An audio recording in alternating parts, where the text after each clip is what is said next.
Praise the Lord Jesus Christ. எனக்கு அன்பார்ந்த தேவ ஜனங்களே, தேவனின் சத்தங்கிற நிகழ்ச்சிக்கு நான் உங்களை வரவேற்கிறேன். ஆண்டவருக்கு நான் மனதார நன்றி சொல்றேன்.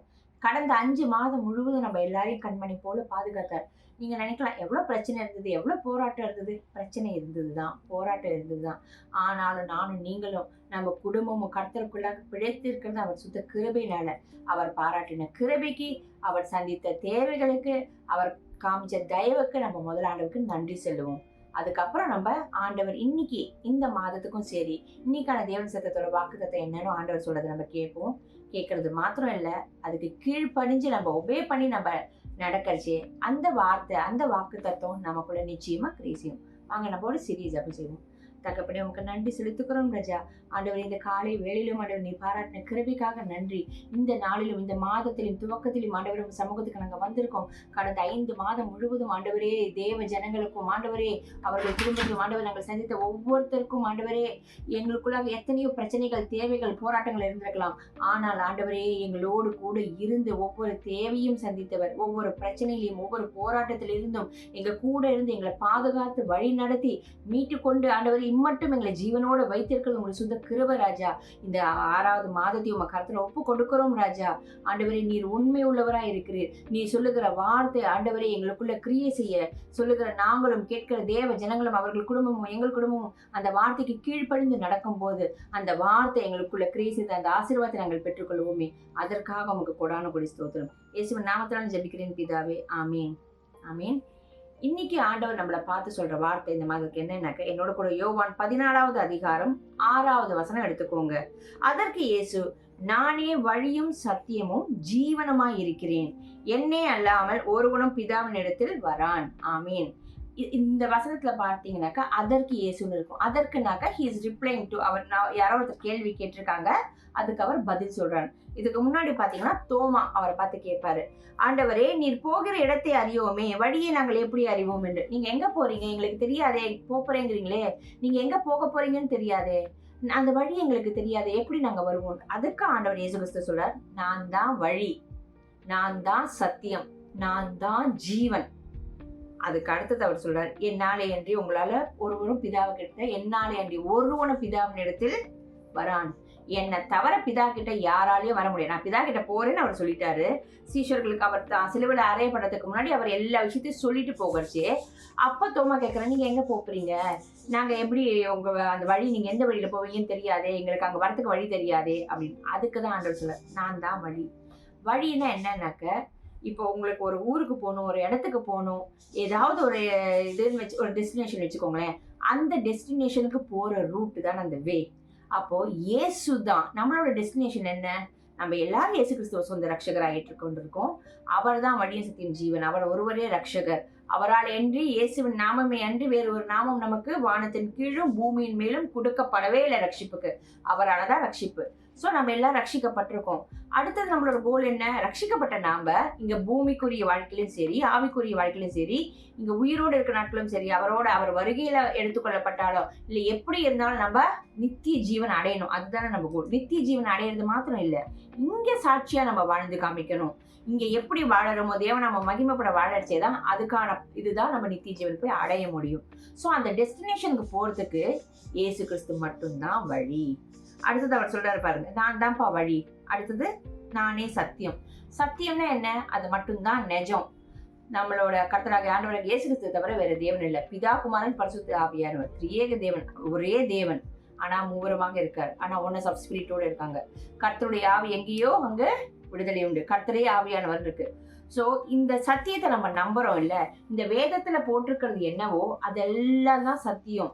ஏன்னா இதுல யோவான்ல பாத்தீங்கன்னாக்கா அதுல போட்டிருக்கோம், கர்த்தராகிய இயேசு கிறிஸ்து தான், அவ தான் வார்த்தை, ஆதியில வார்த்தை இருந்தது, அந்த வார்த்தை தேவனோடு இருந்தது, அந்த வார்த்தையே தேவனா இருக்கு. இப்போ நம்மளுக்கு இந்த வார்த்தை, இந்த பைபிள் இருக்கிற வார்த்தை தான் இயேசு கிறிஸ்து.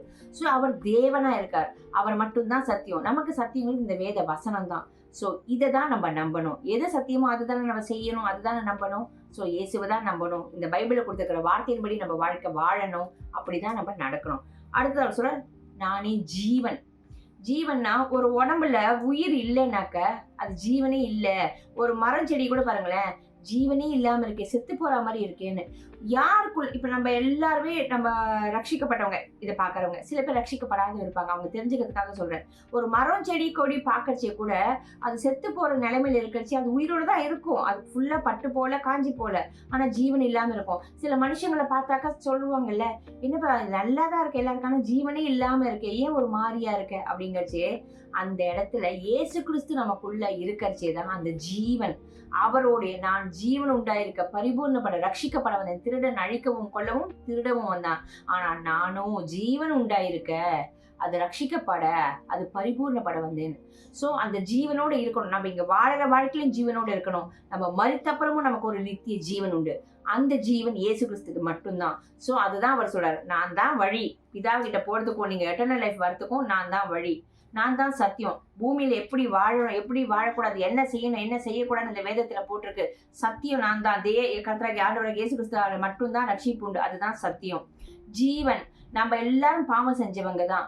பாவத்தின் சம்பளம் மரணம். ஆனா நம்ம என்னைக்கு ஆண்டவராக இயேசு கிறிஸ்துவ சொந்த ரட்சகராக ஏற்றுக்கொண்டோமோ அந்த பாவத்தை அவர் மன்னித்து நமக்காக சிலுவையில் அறையப்பட்டு நமக்காக ரத்தம் சிந்தி நமக்காக மரித்து நமக்காக உயிரோடு இருந்ததோ நமக்காக திருப்பி மறுபடியும் வரப்போறார், நம்மளை ஏற்றுக்கொள்ள போகிறார். அந்த சத்தியத்தை நம்ம அறிந்து கொண்டு அவரோடு கூட ஜீவன் உண்டாயிருக்க, நமக்கு ஜீவன் உண்டாயிருக்க, அதை பரிபூர்ணப்பட நமக்காக வந்த தேவனை கொண்டாடி அவரை ஏற்றுக்கொள்றச்சே நமக்குள்ள அந்த ஜீவன் இறங்குறது. இயேசு கிறிஸ்துவ மரித்த போது அவர் உயிரோடு எழுப்பின தேவனுடைய வல்லமை அந்த ஜீவன் நமக்குள்ள இருக்கும்படி இயேசு கிறிஸ்துவையே நமக்கு சொந்த மகனை நமக்கு ரட்சகராக கொடுத்த கர்த்தருடைய அன்பு அப்படிப்பட்ட அன்பு. ஸோ அவர் நம்ம எதுக்கு வந்தார், நமக்கு ஜீவன் உண்டாயிருக்கு. ஸோ நம்மளுக்கு ஜீவன் வேணும்னாலும் இயேசுதான். நம்மளுக்கு எந்த ஒரு விஷயத்துக்கு நம்மளுக்கு வழி வேணும்னாலும் நீங்க நினைக்கலாம், சரி எட்டர்னல் லைஃபுக்கு தான் இயேசுவா, அப்போ பூமியில எந்த விஷயம் உங்களுக்கு நடக்கணும்னாலும், அது ஃபேமிலி விஷயமா இருக்கலாம், பிள்ளைங்க படிப்பு காரியம், கல்யாண காரியம், உங்க வேலை விஷயம், ஊழியம், எதுவா வேணாலும் இருக்கலாம். அவர் மட்டும்தான் வழி, அவர்கிட்ட தான் சொல்யூஷன் இருக்கு. ஸோ அடுத்தது சத்தியம் அவர் தான். அவர் பொய் சொல்ல மனுஷன் அல்ல, மனமாற மனுப்புத்திரன் அல்ல, அவரே சத்தியமா இருக்கார். அவர் சொல்றது மட்டும்தான் சத்தியம். அவர் தான் சத்திய தேவன். அதனால அவரை இயேசு கிறிஸ்துவே வழியும் சத்தியமும் ஜீவனுமா இருக்கார். ஸோ இந்த நிமிஷம் இந்த வசனத்தை நீங்க புரிந்து கொண்டு ஆண்டவர்கிட்ட மனம் திரும்பி ஒப்புரவாகி, வேற எங்கெங்கெல்லாம் நீங்க வழி கேட்டிருப்பீங்க யோசிச்சு பாருங்க. சிலப்ப நம்மளுக்கு போன்ல நம்ம இப்ப வண்டி ஓட்டிட்டு போச்சு, வேற ஆட்டோல போச்சு, நம்மளுக்கு என்ன இந்த ஜிபிஎஸ் காமிக்குது போன்ல, இப்படி போ, அந்த போ, இந்த வழியா போ, அந்த வழியா போ, ஷார்ட் ரூட் காமிக்குது. இல்லைன்னா இந்த இடத்துல இவ்வளவு சிக்னல், இவ்வளவு டிராபிக் இருக்கும், அந்த ரோட்ல அது இதுன்னு ஒரு சாதாரண மனுஷன் கண்டுபிடிச்ச ஒரு இன்ஸ்ட்ருமெண்டே இவ்வளவு காமிக்குதுன்னா, வானத்தையும் பூமியும் படைத்து உங்களையும் என்னையும் படைத்து சகல சராசரத்தையும் அண்ட சராசரத்தையும் ஆண்டு கொண்டு இருக்கிற ஜீவன் உள்ள தேவன் அவர் மாத்திரமே நமக்கு வழியா இருக்காரு. அவர்கிட்ட தஞ்சம் புகழ்றச்சே அணு தினமும் நான் என்ன சமைக்கட்டும், என்ன செய்யட்டும், என்ன உடை உடுத்தட்டும், யார்கிட்ட எப்படி பேசட்டும், எங்க போகணும் எங்க போகக்கூடாதுன்னு நீங்க ஒவ்வொன்றும் அவர்கிட்ட கேட்டு செய்யறச்சே அந்த வழியில எங்கேயுமே நீங்க சிக்கிக்கொள்ள மாட்டீங்க.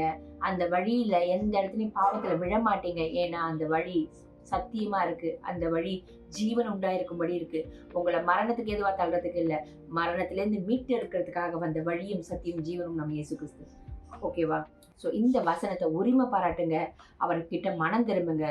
அப்போ ரட்சிக்கப்பட்ட நம்மளே கூட சில பேர், எத்தனையோ பேர் அதுல இருந்து பின்மாற்றத்துல போய் இல்ல இந்த வசனத்துக்கு விரோதமா சிலது செஞ்சிருக்கலாம். இன்னைக்கு நீங்க ஆண்டவர் பக்கம் மனம் திரும்பி, ஏசப்பா நீங்க தான் என் வழி, நீங்க மட்டும்தான் சத்தியம், நான் எங்கேயும் நான் வலது பக்கம் திரும்ப மாட்டேன், என்னோட டெஸ்டினேஷன் நீங்க தான், உங்ககிட்ட நான் சேரணும், வாழறது உங்களுக்காக, உங்க நாம மகிமை பண்றதுக்காக வாழணும், இந்த சத்தியத்தின்படிதான், இந்த வேதத்துல இருக்கிறபடிதான் நான் வாழ்க்கை வாழ்வேன், இந்த வேதத்துல என்ன செஞ்சா அதுக்கான கான்சிக்வன்ஸ் என்ன, எது செய்யலாம் எது செய்யக்கூடாது, எல்லா விஷயமும் இருக்குங்க.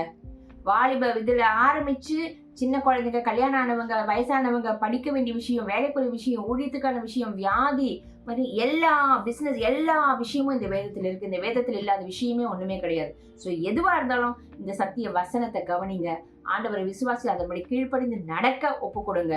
நிச்சயமா உங்களுக்கு உங்க வாழ்க்கையில, உங்க குடும்பத்துல, உங்க பிள்ளைகளோட வாழ்க்கையில கர்த்தராகிய இயேசு கிறிஸ்து ஜீவன் உண்டாயிருக்கும், அது பரிபூர்ணப்படும். கர்த்தராகிய இயேசு கிறிஸ்துவே வழியும் சத்தியம் ஜீவனுமா இருக்கார். ஆமீன். அங்க நம்ம ஜெபிக்கலாம். எங்கள் அன்பின் பரலோக தகப்பனே, உம்மை துதிக்கிறோம், ஸ்தோத்திரிக்கிறோம்ப்பா. ஆண்டவரே, இந்த நல்ல நாள்ல நீர் சொன்ன வார்த்தை ஆண்டவரே, நானே வழியும் சத்தியமும் ஜீவனுமா இருக்கேன், என்னாலே அன்றி ஒருவனும் பிதாவிடத்து வரான் என்று. ஆண்டவரே, உம்மை தவிர யாரும் பிதா கிட்ட வர முடியாது ராஜா. தகப்பனே, நாங்கள் உம்மை பற்றி கொள்ள, உம்மை அறிந்து கொள்ள, உம்மை புரிந்து கொள்ள, உம்முடைய வழியில் நடக்க, உம்முடைய சத்தியத்தை பின்பற்ற ஆண்டவரே, எங்களுக்கு ஜீவன் உண்டாயிருக்க உம்முடைய ஜீவனையே தந்தீரே, அதற்காக கொடான கொடி ஸ்தோத்திரம் ஆண்டவரே. கேட்டுக்கொண்டிருக்க தேவ ஜனங்களும் ஆண்டவரே, ஆண்டவரே, உண்மைக்காக ரட்சிக்கப்பட்டவர்கள் ஏதோ ஒரு விதத்துல பின்மாற்றத்துல போயிருக்கலாம், உமக்கு விரோதமாக பாவம் செஞ்சிருக்கலாம். ஒரு விசை கல்வாரி ரத்தத்தினை அவர்களை கழுவி மன்னித்து ஆண்டவரே உங்க பக்கம் அவர்கள் மனம் திரும்பும் போது ஆண்டவரே, உங்களுடைய ரட்சிப்பின் கம்பீர சத்தம் மறுபடியும் அவர்களுக்குள்ள கேட்கும்படியாக உம்ம பக்கம் மனம் திரும்பட்டும். நீர் மாத்திரமே வழி என்று ஆண்டவரே, இந்த உலகம் காண்பிக்கிற இச்சைகளிலோ வேற பாவத்திலேயோ விழுந்து விடாதபடிக்கு ஆண்டவரே, எந்த தேவையில்லாத காரியங்களை ஈடுபடாதபடிக்கு உம்முடைய வழியில மாத்திரம் நடக்க ஆண்டவரே, அநேக வழிகள் உண்டு ராஜா. உம்மை பற்றி பின்பற்றி வரும்போது ஆண்டவரே, அந்த வழி ஆண்டவரே நெருக்கலுமா இருக்கலாம், ஆண்டவரே கடினமாக இருக்கலாம் ராஜா. ஆனா அந்த வழி மாத்திரம்தான் ஆண்டவரே பரலோகத்துக்கும் நித்திய ஜீவனுக்கும் பிதாவினத்தை கொண்டு போகிற வழியா இருக்கு. ஆனாலும் ஆண்டவரே, மற்ற அகலமான விசாலமான இடங்கள் எல்லாம் அது பாதாளத்துக்கும் நரகத்துக்கும் போற வழியா இருக்கு. அப்படிப்பட்ட கேடுள்ள வழிகள் யாரும் தேவ ஜனங்களோ அவர்கள் குடும்பங்களோ அவர்கள் பிள்ளைகளோ போய்விடாதபடிக்கு, நாங்களும் எங்கள் குடும்பம் பிள்ளைகளும் போய்விடாதபடிக்கு கர்த்தாவே, நீரே வழியும் சத்தியம் ஜீவனமா இருக்கிற உண்மையை சார்ந்து கொள்ள, உம்முடைய வழியில நடக்க, உண்மை பின்பற்ற ஒவ்வொருத்தருக்கும் கிருபை தருவீராக. மீட்பர் இயேசுவின் நாமத்தினாலே ஜெபிக்கிறோம் பிதாவே, ஆமீன், ஆமீன். God bless you. இந்த வசனத்தை விசுவாசிச்சு அறிக்கையிட்டு தியானிச்சு கொண்டே இருங்க. நிச்சயமா கோணலான வழிகளை ஆண்டவர் செவ்வையாக்குவார். அவர் மாத்திரமே வழியும் சத்தியம் ஜீவனுமா இருக்கிறது. ஆமீன். God bless you.